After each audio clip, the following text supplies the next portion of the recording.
Hi everyone, this is Dan, and this is Shotgun Samurai Volume 1 by Dachul Okamoto and Mathews Bello. This book, by the way, just so you know, just to get it started, is a collection of the webcomic Shotgun Samurai, which you can read right now for free on Webtoons.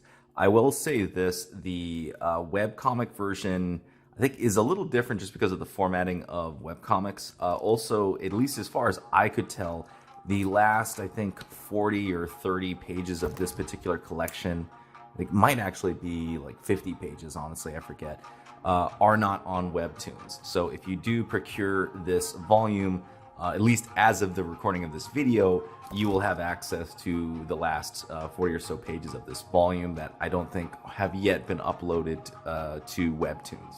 Now, I'm not sure if Okamoto or Bello are going to ever upload this book in its entirety onto Webtoons, or if it's already uploaded somewhere else.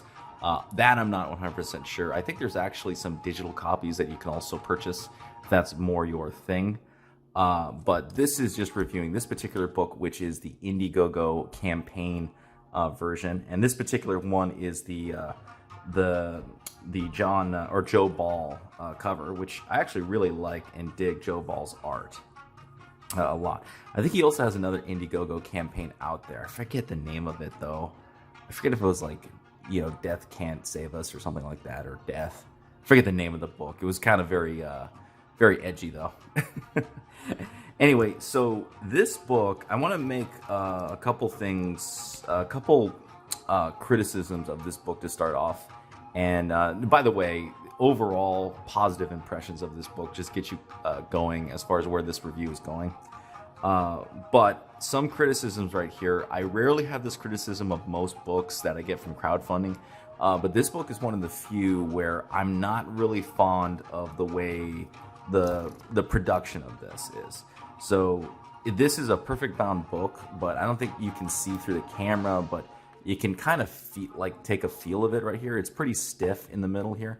That's because the paperweight of the interiors is really, really heavy.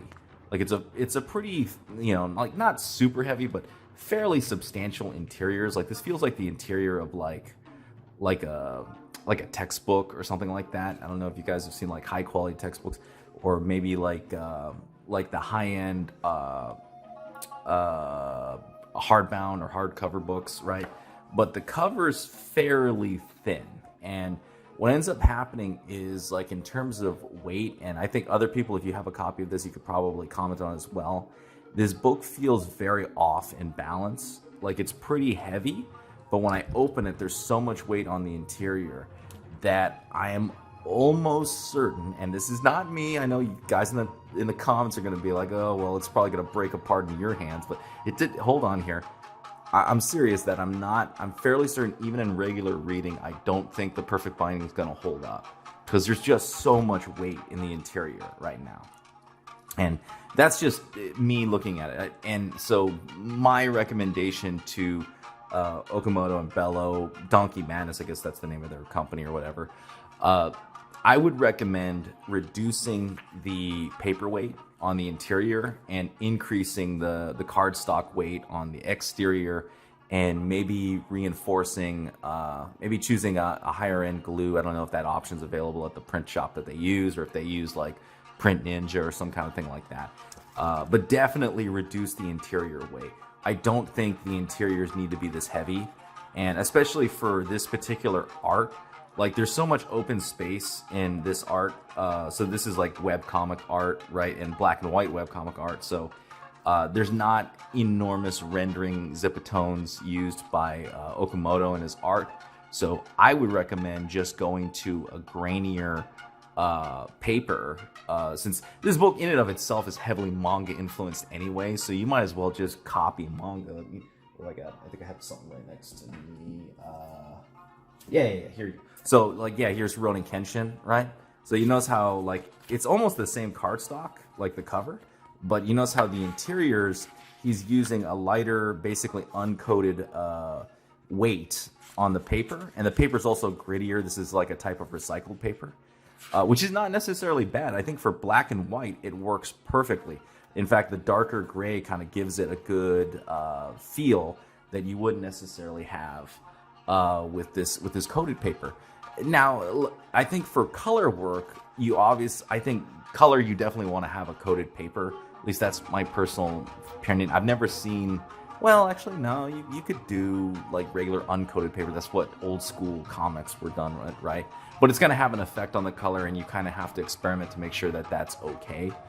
But just as kind of like my own personal preference and opinion, I don't really like the print decisions here on the paper and the binding. I think be overall a better, and just also it would feel nicer in the hand because it would reduce the weight of this book. This book is fairly hefty, by the way, which Okamoto could also save himself some money by reducing the weight, because weight equals cost for print and also shipping, right? Which is a big deal, especially for international and things like that, right? Anyway, getting into this book. This book is interesting in that originally a webcomic, eventually collected together into a printed volume, which a lot of webcomics go down that path. And I think this is actually a good thing. I really do like this format a lot, just because you can kind of get an idea of whether something actually works or not, or whether whether an idea actually really works by doing a webcomic, getting feedback from the webcomic, and like slowly improving your comic as you go along, which I'm assuming Okamoto and Bello did when they released this on Webtoons. And the results show this book has an effect that's very similar to Flying Fortress from Eric Weathers, in that the beginning is very rough. Like, it's pretty rough for about 10, 15, 20 pages or so. And then it starts to slowly get better and better and better. And then you get into the interior subplots and all that other stuff. And this book ends up being pretty damn good by the end of it. Actually give this a lot of credit. This was actually a very enjoyable read, and I thought it was a good deal for the price it was given. Also came with a bunch of other goodies, like this hilarious nuclear warhead samurai, which is pretty damn funny. And a bunch of other stuff like this and whatnot, right? All the usual goodies that you get from the Indiegogo campaign. So I thought, and this book in and of itself is about, 286 pages, which is outstanding, right? Now, they're very manga-like pages, webcomic-like pages. They move pretty fast. There's not a lot of panels typically, so not a lot's going on. So your average in this book, it's like, 5 pages would equal what would occur on a regular page of a comic book. But, at 286 pages, that's not bad. And there's a lot of stuff that goes on in this. So just talk about the story. Let's get into it. So really weird. He does this little thing about the Legend of the Dragon Sword, which literally has nothing to do, at least from what I can tell, of anything that goes on in this comic book. So I'm not sure what Okamoto or Bello are trying to do here, but some pretty cool color art. There's a lot of different art pages and stuff in here from both the mainline artist and I think John Dillard and a few other people, right? One thing I dislike about this book is it doesn't really tell you who's drawing what, and I think that should be clear, right? Who is drawing this? Is this Okamoto? Is this Dillard? What pieces are drawn by who, right? Because sometimes things will change. I'm always kind of wondering who drew this, right? I'm gonna assume all the black and white interiors were done by Okamoto, because it looks like it's consistently done by it. Which is fascinating, because by the end of this book, Okamoto's art gets actually really, really good. So we jump into the interiors, right? We get the introduction of the Shotgun Samurai and this guy George, which, by the way, I don't know why his name is George. It kind of clashes with the entire aesthetic of this story. So this book kind of has a weird thing where there's a lot of serious stories in here, serious drama. And then it kind of breaks it by having characters like George, where it's clearly comedy, clearly for fun, right? And there's a problem with this book where its mood kind of needs to find itself. And my feedback to Okamoto and Bello is determine what you're really going for here, because are you going for serious or are you going for comedy? Because a lot of this stuff is actually quite some of the stories in here are actually quite serious. And then you have this, rando, clearly, webcomic based comedy character, George, right? Who, makes ramen, who's clearly for just laughs, right? So some stuff that's kind of weird here. The other thing is Okamoto and Bello are using a technique where they're not really revealing the origins of things. So there's a lot of stuff that's left unexplained, and you just have to keep reading to figure out what happens in terms of like motivations and backgrounds. So the Shotgun Samurai is introduced, George is introduced. They get into some crazy fight with ninjas and stuff. Why is the Shotgun Samurai... why does he have a shotgun? I don't know. Even after 287 pages, I don't know why he has a shotgun. So that's kind of the mystery right here. Why does he decide to team up with a guy named George, who runs a ramen shop that caught on fire? Because he wants to. Why does he team up with a ninja named Tofu, who clearly they have some history that's left unexplained in this book? Because he wants to. You know what I mean? There's going to be a lot of that in this book where they are not going to really go into the backstory of why these are. It's just he's going to be like, if this is my path, this is what I have to do.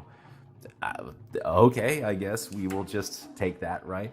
So the idea here is this is a redemption story, something that the Shotgun Samurai did in his past. He is on a quest to redeem himself for, and he goes around,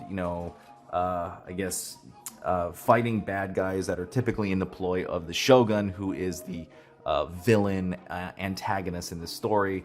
Why does the Shogun want to do why does the Shogun want to kill the Shotgun Samurai? Probably something to do with he used to work with him, but not really fully gone into. It's just sort of like, well, yeah, they're not, good with each other right here. A lot of stuff isn't really explained as far as the backgrounds for the main characters. So George, Shotgun, and Tofu, the ninja. In fact, there's way more emphasis put into the main villain of this volume, which is, let me go to him right here, Slingshot Guy.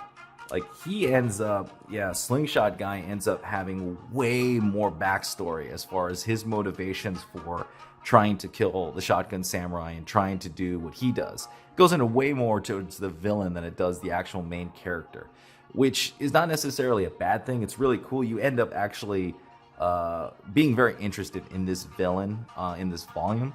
But by the end of the volume, this book, it kind of reiterates the problem that I have with this, which is that so much is dedicated to the villain and building up the villain that half the time I feel like by the time you end up in the book, you're just like, well, did we really want to make a book about a samurai with a shotgun? Because I still don't know why the samurai has a shotgun. Like, specifically what he did that the Shogun wants him dead for, or specifically what his relationship is with Tofu, or really why this random ramen shop dude George is even deciding to follow him, right? Like, why is he following this dangerous shotgun guy when he could just make another ramen shop, right? So something to think about for the creators here, Okamoto and Bello.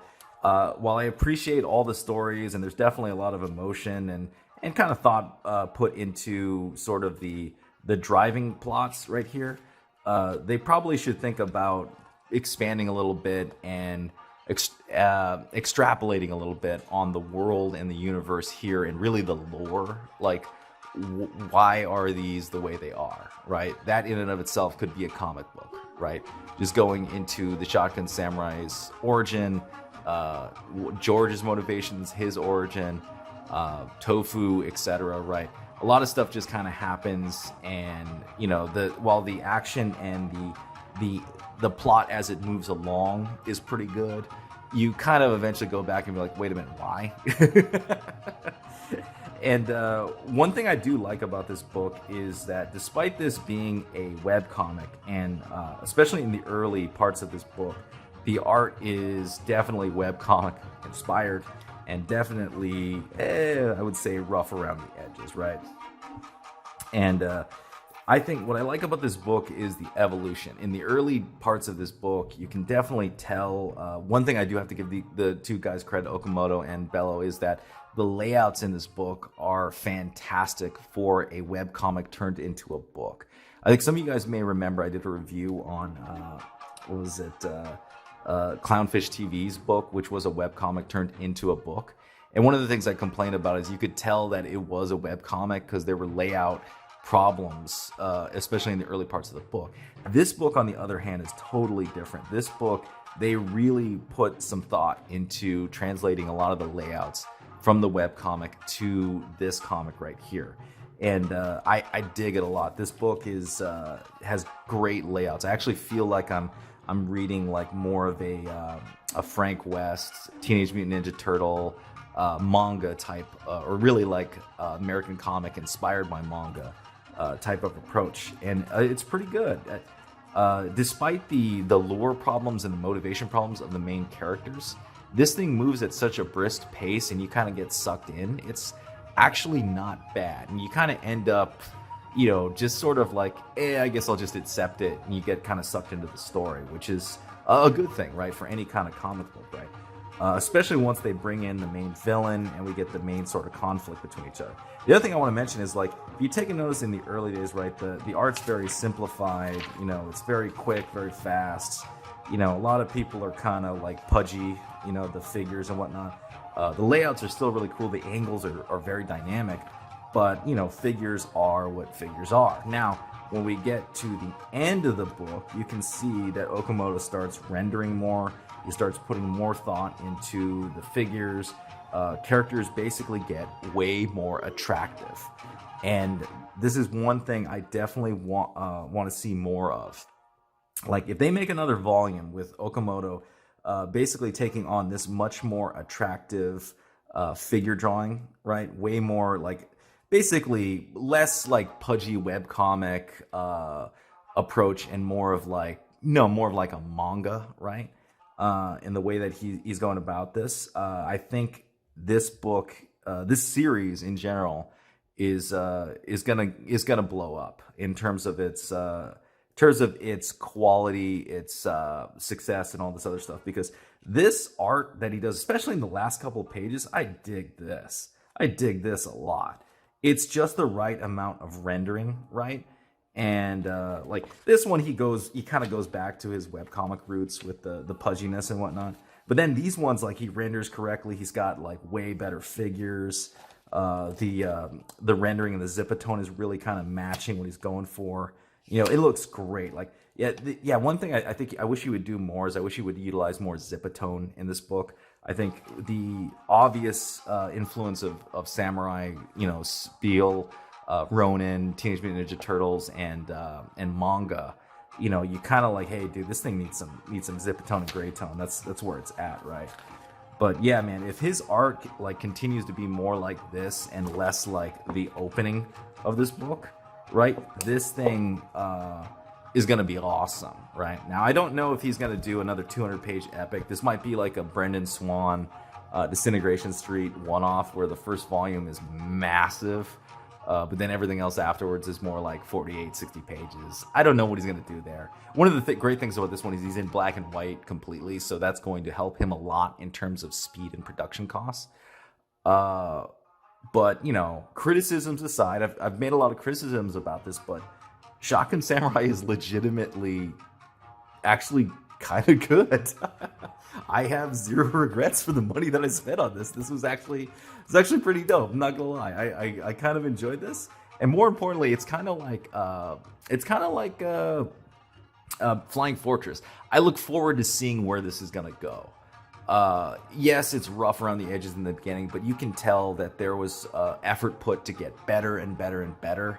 And I think if he, especially in the next volume, if he expands on the universe and really kind of locks down the motivations of these characters, where they're coming from, why they're doing, he's going to hook a lot of readers. And I think this is going to be pretty damn good. So, you know, huge props to Dachul Okamoto and Mathews Bello. This was quite enjoyable. Anyhow, guys, that's the review. Let me know what you think. If you like this video, please hit the thumbs up. Subscribe if you haven't subscribed. Hit the bell for notifications. You got any comments on Shotgun Samurai Volume 1? Leave it down below. And I will see you next time.